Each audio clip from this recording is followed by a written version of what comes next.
बिस्मिल्लाहिर्रहमानिर्रहीम। अस्सलाम वालेकुम डियर स्टूडेंट्स। होप सो कि आप अल्लाह ताला के फजल करम से बिल्कुल ठीक ठाक और खुश हैं। तो students, next chapter the ट्रिप्लोप्लास्टिक acoelomate body plan. तो इस चैप्टर के अंदर हम मेनली फ्लैट वर्म्स को डिस्कस करेंगे जो कि फाइलम प्लेटीहेल्मिन्थेस से ताल्लुक़ रखते हैं।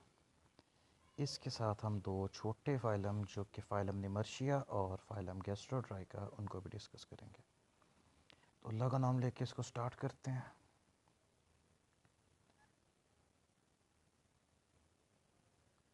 तो सबसे पहले आता है इसका एवोल्यूशनरी पर्सपेक्टिव।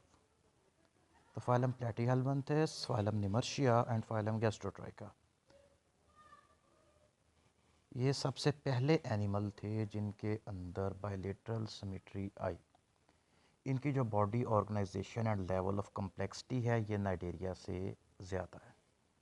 जो कि हमने प्रीवियस चैप्टर पढ़ा था, ये उनसे एक नंबर ऊपर आते हैं। तो इस चैप्टर के अंदर जितने भी एनिमल्स पढ़े जाएंगे, इनकी बॉडी के अंदर 3 जर्म लेयर्स होती हैं, यानी कि ये ट्रिप्लोप्लास्टिक एनिमल्स हैं। एक्टोडर्म, मीजोडर्म और एंडोडर्म। एसिलोमेट है, यानी कि इनके अंदर बॉडी कैविटी नहीं होती। और इनके आगे 3 फाइलम हैं। पहला फाइलम प्लेटीहेल्मिन्थेस है जिसके अंदर फ्लैट वर्म्स आते हैं। इसके कुछ टाइप्स फ्री लिविंग हैं जिस तरह से क्लास टर्बिलेरिया, और बाकी पैरासिटिक हैं जिसके अंदर फ्लूक्स एंड टेप वर्म्स आते हैं। फिर फाइलम निमर्शिया जिसके अंदर लंबी शेप के अनसेगमेंटेड सॉफ्ट बॉडी वाले वर्म्स आते हैं। वर्म का टर्म चूँकि बार बार यूज़ होता है, वर्म सिंपल इंग्लिश का एक लफ्ज़ है जिसका मतलब होता है कोई भी जानवर जिसकी बॉडी सुंडी की तरह से पतली और लंबी है और वो इनवर्टिब्रेट है, यानी कि किसी भी तरह की हड्डियों के बगैर है। तो निमर्शिया या तो मैरीन इन्वायरमेंट में पाए जाते हैं, कुछ इसकी टाइप्स इंटरटाइडल जोन के अंदर होती हैं, और ये मोस्टली फ्री लिविंग होते हैं, चंद एक इसमें से पैरासाइट भी हैं। और फाइलम गैस्ट्रोट्राइका, ये भी मेरीन इन्वायरमेंट और इंटरटाइडल जोन के अंदर बॉटम सेडिमेंट्स, यानी कि जो तय में रेत वगैरह या कीचड़ मिट्टी होती है उसके अंदर रहते हैं। तो ये इसकी डायग्राम है फ्लैट वर्म्स, यानी कि animals with primitive organ system. जो एनिमल आपके सामने बना हुआ है इसको मेरीन टाइगर फ्लैट वर्म कहा जाता है। इसका साइंटिफिक नेम प्रोथीसीरियस बैलस्ट्राइएटस है। तो इसके नेम के अंदर इसका करेक्टर है स्ट्राइएटस, यानी कि इसके ऊपर स्ट्राइएटा यानी कि स्ट्रिप्स, पट्टियाँ सी बनी हुई हैं। सिमेट्री इसकी बायलेटरल है और इसके ऊपर बड़े वाइब्रेंट किस्म के कलर के स्ट्रिप्स बने हुए हैं। ये हवाई के आइलैंड्स के आसपास पाया जाता है और ये मेनली समंदर के कम गहरे और गर्म पानी में पाया जाता है। इसकी जो लेंथ होती है 25 मिलीमीटर, यानी कि 2.5 सेंटीमीटर के करीब होती है।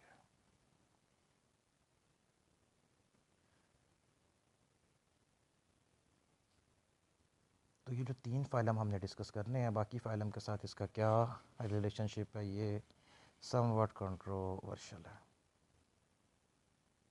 तो बहस यहाँ पे वही है कि पहले ट्रिप्लोप्लास्टिक एसिलोमेट्स आए या फिर रेडियली सिमेट्रिकल डिप्लोप्लास्टिक एनिमल्स आए। तो चूँकि इनके एंसेस्टर्स के बारे में नहीं पता, इसलिए इसमें हम कंफर्म कुछ नहीं कह सकते। अगर तो ये रेडियली सिमेट्रिकल एंसेस्टर से बने हैं तो इसकी जो लार्वल स्टेज है वो बायलेटरली सिमेट्रिकल थी। जैसे कि हमने पिछला चैप्टर पढ़ा ना, उसमें एनिमल रेडियली सिमेट्रिकल थे लेकिन उनका जो लार्वा था वो बायलेटरली सिमेट्रिकल होता है। तो साइंटिस्ट ये कहते हैं कि एक फिनोमेना होता है, उसको पीडोमॉर्फोसिस कहते हैं। अब भी कई एनिमल्स के अंदर होता है और एवोल्यूशन के प्रोसेस के अंदर ये अक्सर एनिमल ग्रुप्स के अंदर देखने को मिलता है। पीडोमॉर्फोसिस के अंदर ये होता है कि एक एनिमल जो भी अपने लार्वे वाली हालत के अंदर, यानी कि इमेच्योर फॉर्म के अंदर है, उस फॉर्म के अंदर ही उसके अंदर सेक्सुअल मैच्योरिटी आ जाए और वो रिप्रोड्यूस करने के काबिल हो जाए। तो ये साइंटिस्ट और एवोल्यूशनिस्ट ये कहते हैं कि रेडियली सिमेट्रिकल एनिमल थे जो कि एंसेस्टर थे, उनसे बायलेटरली सिमेट्रिकल लार्वा बना उनका, और किसी वजह से उसके अंदर पीडोमॉर्फोसिस का प्रोसेस हुआ और लार्वल फॉर्म के अंदर ही सेक्सुअल मैच्योरिटी आ गई। वहाँ से आगे एक अलहदा लीनिएज, एक अलहदा ब्रांच इस्टेब्लिश हुई जो कि आगे जाके फ्लैट वर्म्स के अंदर चेंज हो गई, यानी कि वही फ्लैट वर्म्स जो कि अब हमें देखने को मिलते हैं। तो बाकी जोलॉजिस्ट ये कहते हैं कि ये एक बायलेटरली सिमेट्रिकल एंसेस्टर से बने थे, जो कि देखने में फ्लैट वर्म से मिलते जुलते थे, और ये रेडियली सिमेट्रिकल एनिमल से पहले पाए जाते थे। तो इस कॉन्सेप्ट पे बिलीव करने वाले टेक्सोनोमिस्ट ये कहते हैं कि शुरू में जो एनिमल पाए जाते थे वो ट्रिप्लोब्लास्टिक थे और बायलेटरली सिमेट्रिकल थे, और रेडियली सिमेट्रिकल और डिप्लोब्लास्टिक एनिमल जिस तरह से जेलीफिश, हाइड्रा वगैरह, ये उनके बाद में बने हैं। तो रिसेंटली फाइलम एनिलिडा के अंदर एक छोटा सा ग्रुप डिस्कवर हुआ है जो कि मतलब पहले डिस्कवर नहीं हुआ था। तो इसको लोबैटो सर्सीब्राइडी कहा जाता है। इनके अंदर फ्लैट वर्म और फाइलम एनिलिडा यानी कि जो अर्थ वर्म्स वगैरह होते हैं, ट्रू सिलोमेट्स होते हैं, ट्रिप्लोब्लास्टिक एंड ट्रू सिलोमेट्स, उन दोनों के कंबाइंड कैरेक्टर्स पाए जाते हैं। तो टेक्सोनोमिस्ट ये कहते हैं कि पुराने ज़माने के अंदर, मतलब कि आज से करोड़ों साल पहले, बायलेटरली सिमेट्रिकल और ट्रिप्लोब्लास्टिक एनिमल्स का ग्रुप था जो कि ट्रू सिलोमेट्स थे। उनके अंदर से एक ब्रांच अलहदा हुई जिनके बहुत सारे मेंबर्स ने अपना लाइफस्टाइल बदल के पैरासिटिक मोड पे शिफ्ट हो गए।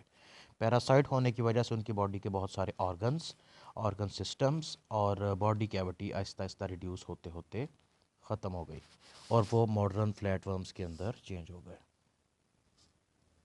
तो ये दो एजम्पशंस हैं, एक्चुअल इसमें से कौन सी ठीक है इसके बारे में अभी ये कंफर्म नहीं है, क्योंकि इसका एविडेंस अभी तक हमारे पास अवेलेबल नहीं है। तो ये एवोल्यूशनरी ट्री है जैसा हमने पिछले चैप्टर्स के अंदर पढ़ा। तो इसके अंदर से मॉडर्न प्रोटिस्टा भी हमने पढ़ लिए, पैराजोआ यानी कि पोरीफ्रा, स्पॉन्जेस, टीनोफोरा और नाइडेरिया जो रेडिएट फाइलम्स के अंदर आते हैं, ये भी पढ़ लिए।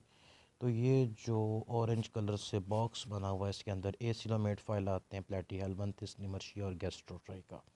ये प्लेन एरिया की छोटी सी डायग्राम भी बनी हुई है, ये हमने इस चैप्टर में डिस्कस करने हैं। उसके बाद फिर ये वाले, और फिर ये इधर से आगे चलते चलते नेक्स्ट।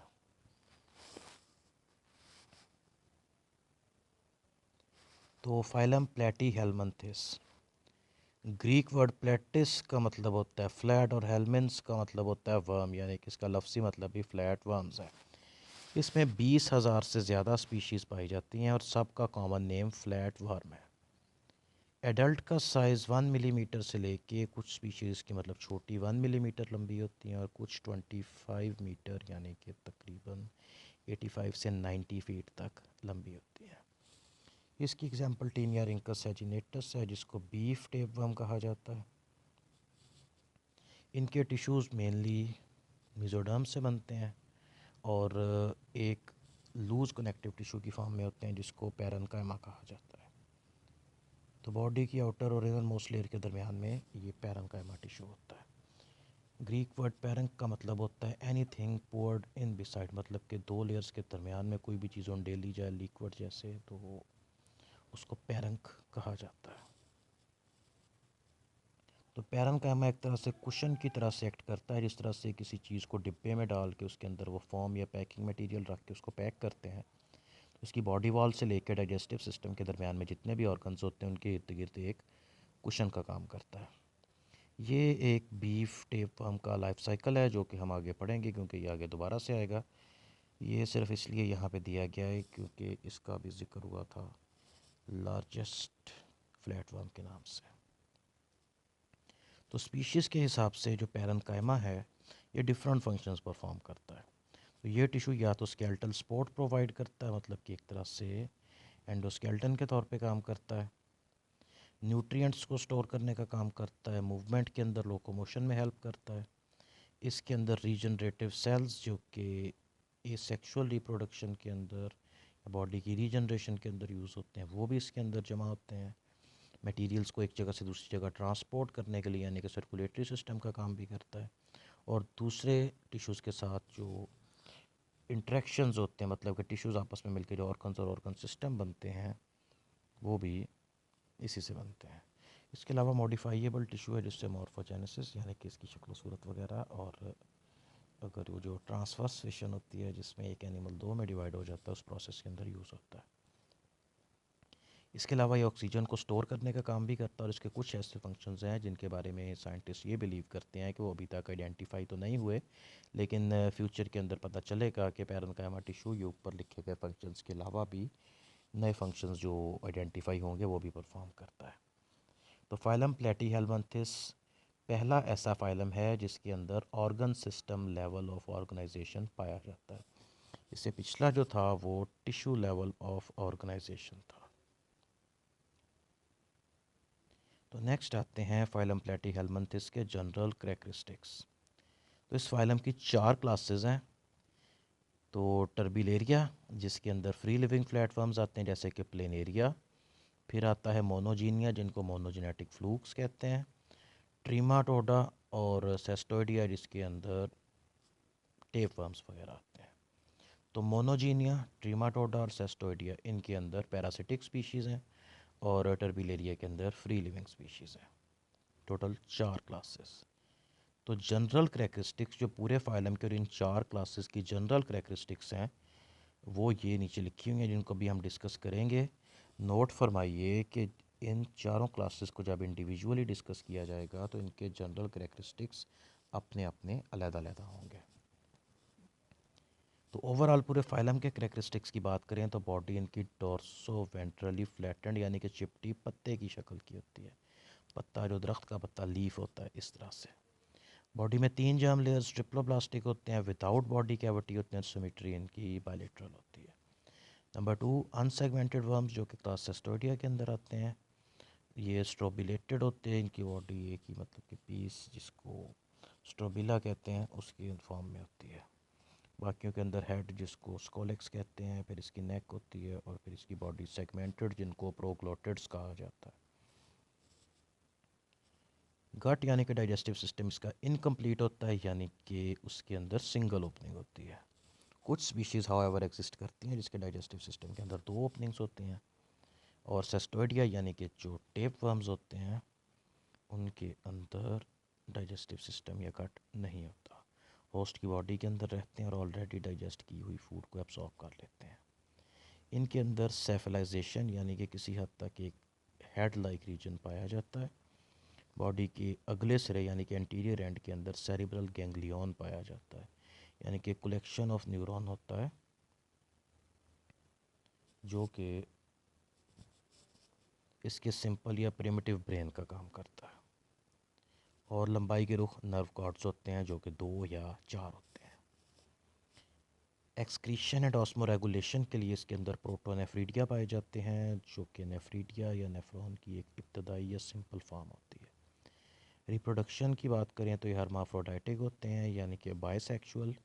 एक ही एनिमल के अंदर मेल रिप्रोडक्टिव सिस्टम और फीमेल रिप्रोडक्टिव सिस्टम दोनों पाए जाते हैं। तो पैरासाइट्स के केस के अंदर इनका लाइफ साइकिल बहुत ज़्यादा कम्प्लेक्स होता है। जितने ये होस्ट बदलते हैं हर होस्ट के अंदर ये अपनी शक्ल सूरत को बदल लेते हैं। किसी स्टेज के ऊपर सेक्सुअल रिप्रोडक्शन और किसी पे एसेक्सुअल रिप्रोडक्शन का सहारा लेते हैं। तो ये इसकी क्लासिफिकेशन है जो कि हम लोगों ने ऑलरेडी डिस्कस कर ली हुई है। तो अब हम इसकी जो सबसे पहली और बड़ी क्लास टर्बिलेरिया इसकी बात करेंगे। तो क्लास टर्बिलेरिया,